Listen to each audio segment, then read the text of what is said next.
Hello guys, welcome back to my channel. Our next topic is performance counseling.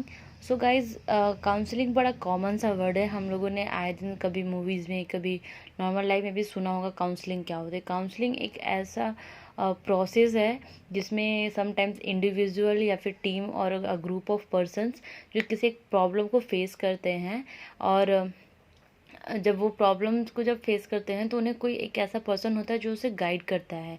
Guide in the sense कि वो उन्हें उस problem से निकालते हैं उनकी बेटर प्रोडक्टिविटी के लिए.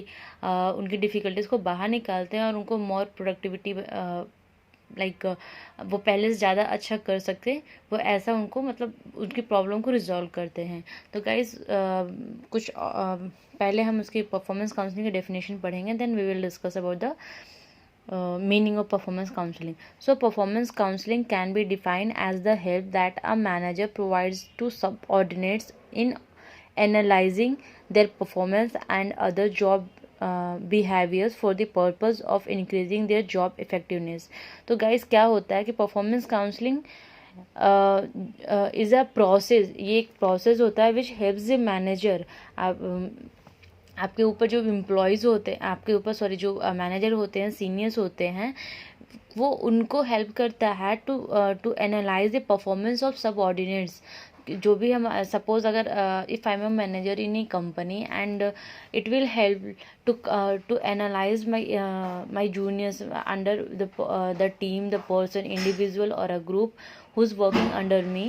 It will help to analyze their performance, and if there is any difficulty, if there is a problem with their work process, so it will be help to improve them and improve their effectiveness of their job effectiveness, to improve their working process. तो guys अगर इसको अगर normal language में बात करते तो it is a integrated part of a performance.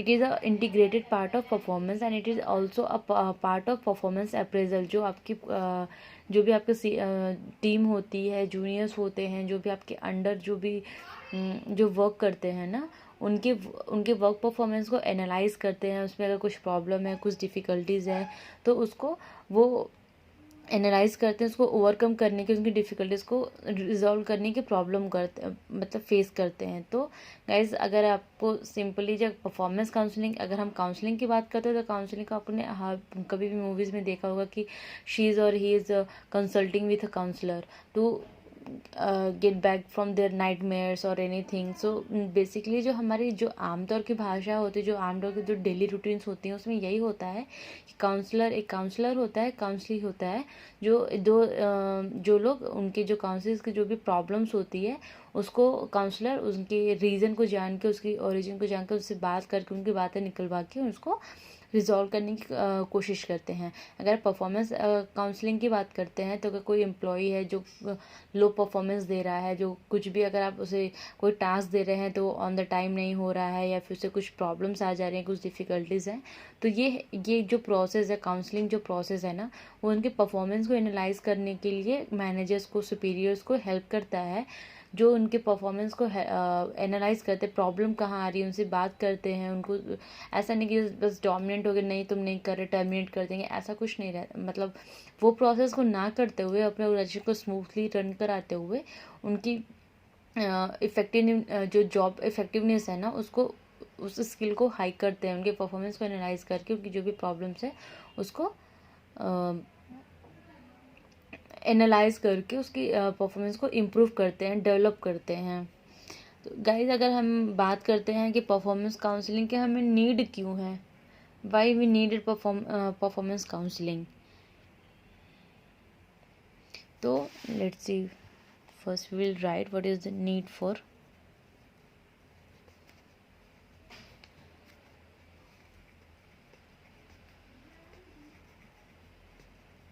हाँ, तो अभी हम बात करेंगे not determine the employees strength बात करें तो अगर हमको क्या होता है कि अगर हम कम एम्प्लॉयज़ की, वर्कर्स की, उसकी स्ट्रेंथ को, उसकी कैपेबिलिटी को मोबिलाइज नहीं कर पा रहे, डिटरमाइन नहीं कर पा रहे, उसके लिए हमें काउंसलिंग की ज़रूरत होती है। बैड परफॉर्मेंस,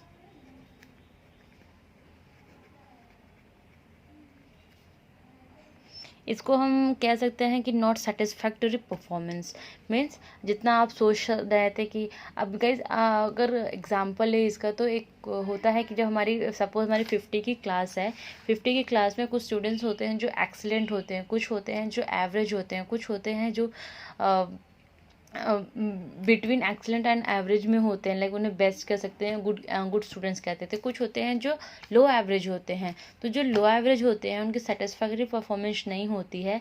उसी हिसाब से अगर हम इंडस्ट्री की भी बात करें तो वहाँ पे भी कुछ एम्प्लॉयज़ होंगे जो एक्सीलेंट होंगे, कुछ होंगे जो गुड होंगे, जो एवरेज होंगे, जो बिलो एवरेज होंगे।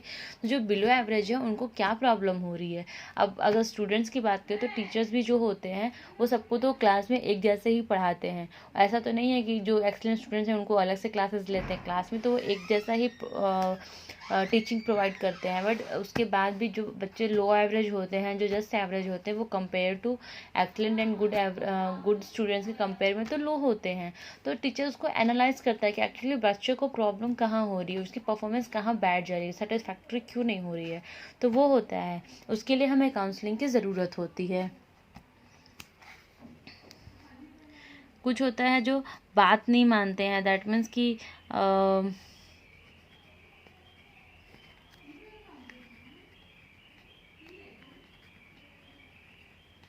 जब जो स्टूडेंट्स होते हैं जब उनकी बात नहीं मानते हैं, जैसे अगर if I am going to suppose you like Taare Zameen पर मूवी, अगर आप लोगों ने देखा होगा तो वहाँ पे जो बच्चा होता है उसको बातें अपने पेरेंट्स की बातें नहीं समझ पाती हैं, फिर टीचर आता है, टीचर उसको जिसमें उसका इंटरेस्ट होता है उस हिसाब से बच्चे जब अपने पेरेंट्स की बात नहीं समझता, पेरेंट्स कह देते हैं हाँ वो बात नहीं मानता है। हमारे भी फैमिली में ऐसा ही होता है, अगर हम कोई बच्चा है वो बात नहीं मानता तो कह देते हैं हाँ वो बात सुनता नहीं है, डिसरिस्पेक्ट करता है, डिसऑबेडेंट है वो।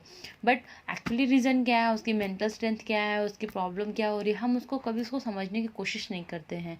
तो उसके लिए भी हमें काउंसलिंग ज़रूरत होती है कि कोई बार बार चीज़ें आपके if you are trying hard and later that this his performance और हर performance is not satisfactory, then they need a counselor. They need we need to understand what's the problem behind them. So we have to understand why they are not understanding, why they have the problem, and we have to outcome from they need to outcome from their problem. Fourth one is